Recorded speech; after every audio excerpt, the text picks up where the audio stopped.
Halo guys, assalamualaikum warahmatullahi wabarakatuh. Terima kasih yang udah stay yang lagi channel Yati Sam Official lagi. Semoga kalian selalu sehat, berkabar kalau untuk kita semuanya. Aduh guys, Sam lagi ada di ruangan. Iya guys, lagi yamcha. Salah, lagi hamcha. Ayo guys, yang hui. Mantap. Kaisam ngambil apa? Biasa, banana. Kaisam doyan banget banana, iya. Ya bagaimana guys? Aduh. Yang penting judulnya makan buah ya. Masya Allah ya guys ya, teman-teman kita yang lagi sakit Allah sehatkan, teman-teman kita yang lagi kesulitan Allah mudahkan, yang lagi terlilit utang, yang lagi pusing gelap arah ya guys ya. Semoga Allah berikan jalan keluar ya guys ya. Nggak kerasa ya guys ya, mbak yang menjatuhkan diri di di Kuntong itu ya guys ya. Alhamdulillah hari ini 40 harian ya, kita doakan semoga almarhumah diterima iman Islam ya guys ya. Alhamdulillah nih kayak Sam ini masih ada komunikasi baik dengan pihak keluarganya ya guys ya. Ya bagaimanapun kejadiannya itu menjadikan pembelajaran berharga untuk kita, apalagi soal hutang ya. Ini kenapa kayak Sam itu gembar-gembor ke kalian ya guys ya. Ada yang nanya, kayak Sam kenapa ya pekerja migran di Hongkong itu gampang banget untuk meminjamkan datanya kepada bank yang nominalnya itu sampai puluhan ribu ya guys ya. Itu artinya puluhan juta juga. Kita memberikan kepercayaan yang begitu besar kepada teman kita, yang jelas-jelas teman kita itu bukanlah satu darah, bukan satu daerah, tapi kok kita dengan mudahnya percaya ya kan. Itulah kenapa orang Indonesia itu memang dididik untuk menjadi orang yang baik, terlalu baik ya guys ya. Sampai pada akhirnya kita sampai nggak pernah bisa berburuk sangka kepada teman kita yang jelas-jelas bisa dihianati kapanpun. Dari kejadian ini kita mari belajar guys, untuk belajar supaya kita jangan terjerumus. Oke yuk. Pekerja migran ini ya guys ya, sebenarnya berteman, kita sebut aja Mbak Bunga. Mbak Bunga ini punya teman namanya Mbak siapa guys, kehabisan nama guys kayak Sam. Oke, maaf guys, tadi habis mikir dulu namanya. Mbak Bunga adalah yang punya data. Nah, satunya Mbak Darmi ini yang meminjam datanya Mbak Bunga. Nah, posisinya si Mbak Bunga ini berteman dengan Mbak Darmi ini sudah cukup lama, tahunan guys. Dan Mbak Darmi ini meminjam datanya Mbak Bunga bukan sekali aja. Jadi udah udah beberapa kali guys. Renew lagi, nggak lunas-lunas. Karena apa? Karena saat kita sudah kecanduan hutang bank, saat lunas itu adalah angin segar ya guys ya. Aduh, saya akan mendapatkan uang banyak lagi. Saya bisa lanjutin pembangunan rumah di Indonesia. Ya kan? Jadi ego manusia itu semakin nambah lagi. Yang Mbak Bunga, posisinya Mbak Darmi ini orang yang bisa dipercaya gitu. Sampai beberapa kali lancar terus. Tapi inilah dimana Mbak Bunga baru tahu kalau ternyata Mbak Darmi ini banyak hutang di luar. Setelah Mbak Bunga ini merasa dikhianati karena setelah renew baru 2 bulan Mbak Darmi menghilang. Kok bisa menghilang kak? Ya iya. Manusia itu kalau sudah terdesak, kalau dia nggak kabur atau dia bunuh diri ya guys ya. Nauzubillah min dzalik. Jangan sampai ya guys ya. Ini buat kalian yang melarikan uang bank dengan menggunakan dokumen teman kalian, kalian harus ingat, introspeksi diri. Kenapa hidup kita masih sulit? Kenapa hidup kita masih pusing? Iya kan? Kamu lari kemanapun, di mata Allah, dunia kamu itu sempit. Jadi, mau kamu lari sejauh apapun, kamu tetap dalam pantauan Allah. Ya, kalau saat ini hidup kamu merasa sulit terus, ingat, ada rezeki orang lain yang kamu tahan. Makanya, kamu hidupnya sulit terus. Sepakat nggak? Sepakat kayak Sam, karena saya ditipu. Aduh pusing. Oke guys, kejadiannya. Ini renew kelima kalinya. Mbak Bunga ini memberikan kepercayaan kepada Mbak Darmi. Sampai pada akhirnya, di cicilan ketiga, Mbak Bunga ini dapat telepon dari pihak bank. Bunga, kok kamu belum masukin cicilan? Waduh, masa sih? Akhirnya kontaklah Mbak Darmi. Mbak Darmi ngomongnya, iya nanti ya, tunggu. Sampai pada akhirnya janji mau masukin. Ngomongnya uangnya hilang katanya. Kan bikin Mbak Bunga ini kesel ya guys ya. Akhirnya diteror-teror. Mbak Darmi ini ngeblok nomornya Mbak Bunga. Wah, ini udah nggak beres nih. Udah nggak beres. Akhirnya Mbak Bunga ini tahu rumah majikannya. Pas libur, Mbak Bunga ini datanglah tuh ke rumah majikan. Ting tong. Dibukalah tuh kreot singsangnya. Terus ngomong, maaf singsang, saya mau nanya, ini kakak saya yang Mbak Darmi ini kemana ya? Kok nggak ada kabar, saya khawatir. Dan Mbak Bunga ini masih menghargai, nggak ngomong kalau Mbak Darmi ini punya hutang. Singsangnya ngomong, aduh saya juga mau nanya nih sama kamu. Kok jadi balik nanya sih singsangnya? Mbak Darmi ini sudah pergi dari hari Rabu gitu ya guys. Barang-barangnya juga masih ada tuh di sini. Ya udah, sini deh nomor handphonenya kamu aja. Nanti kalau ada informasi, kalau polisi sudah dapetin informasi, saya bagi kontak ke kamu.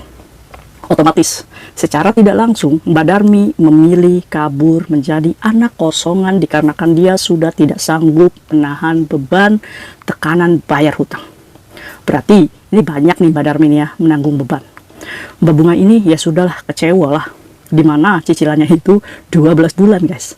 Mbak Darmi baru bayar 2 bulan, otomatis Mbak Bunga ini menanggung beban 10 bulan lagi. Nggak tanggung-tanggung. Cicilannya 3.200, 6 juta cuy. Aduh, terlalu pahlawannya kita ya.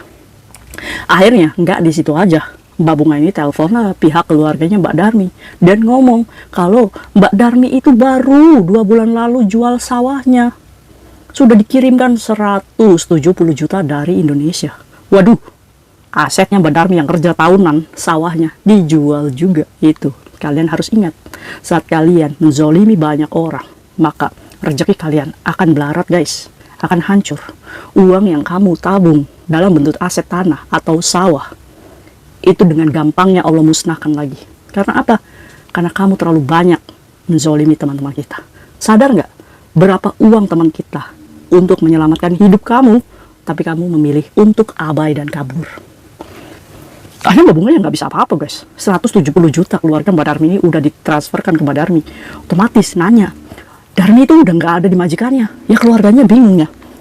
Keluarganya juga ya mungkin ngubungi Mbak Darmi kalau ada perlunya aja. Sampai akhirnya nggak bisa dihubungi. Mbak Darmi yang punya utang sama Mbak Bunga, yang di Bank P ini nggak bayar, kemana dikau berada.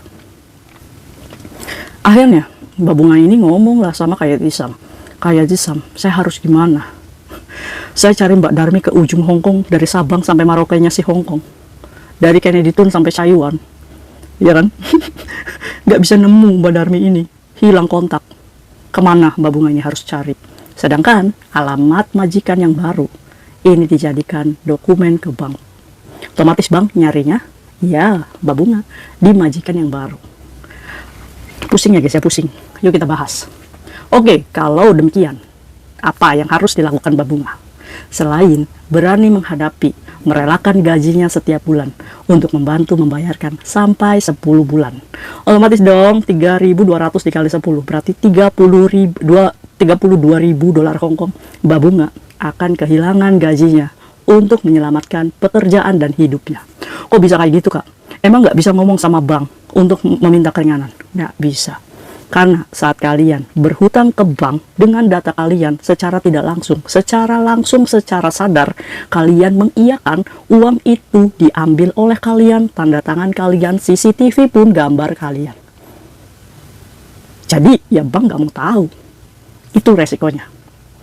Oke, kalau posisinya Mbak Bunga ikhlas ridho membayarkan nih utangnya Mbak Darmi sampai 10 bulan, berarti Mbak Bunga ini menyadari bahwa dia sudah ditipu oleh Mbak Darmi yang jelas-jelas dianggap kakak oleh Mbak Bunga ini. Jadinya bukan kakak lagi, kakak tua. Hinggap di jendela, nenek sudah tua, gigi tinggal 2. Udah, anggap ditipu. Iya kan? Itulah guys, resikonya Mbak Bunga ini harus membayarkan. Atau kalau tibanya Mbak Bunga ini menyerah untuk tidak membayarkan banknya Mbak Darmi, apa sih resikonya? Ya resikonya majikan Mbak Bunga akan tahu lambat laut kalau Mbak Bunga berhutang.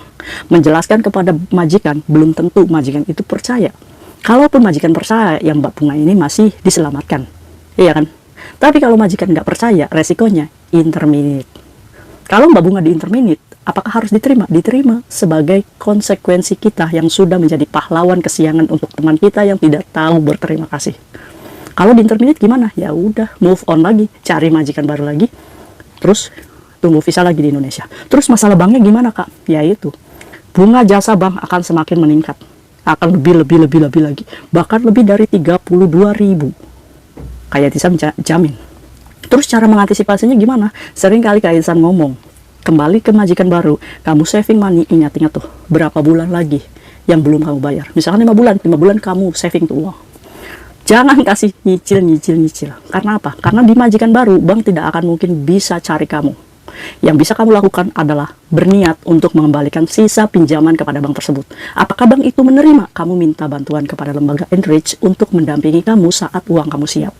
Contoh 5 bulan lagi, dikali 3.000, berarti berapa? 25.000. Kamu harus saving 25.000. Kamu kembalikan ke bank, nih saya bukan pencuri uang kamu, saya juga sama ditipu sama teman saya, kamu terima nggak terima, syukurin aja deh, nih saya balikin.